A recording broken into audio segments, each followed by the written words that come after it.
আবু দাউদ শরীফে বর্ণিত সহিহ হাদিস عن أنس بن مالك رضي الله عنه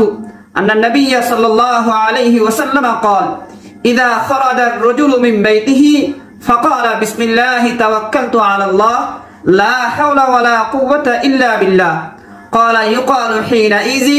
هديت وكفيت ووقيت নবীজি সাল্লাল্লাহু আলাইহি ওয়াসাল্লাম ইরশাদ করেন, মানুষ ঘর থেকে বের হওয়ার সময় যদি এই দোয়া পড়ে, বিসমিল্লাহি তাওয়াক্কালতু আলাল্লাহ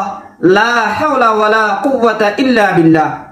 ঘর থেকে বের হওয়ার সময় কেউ যদি এই দোয়া পড়ে তাহলে তাকে বলা হয়, অর্থাৎ আল্লাহর তরফ থেকে বলা হয়, হুদিতা ওয়া কুফিতা ওয়া উকিতা, তোমাকে সঠিক পথ দেখানো হলো, তোমাকে রক্ষা দেওয়া হলো, তোমাকে নিরাপত্তা দেওয়া হলো।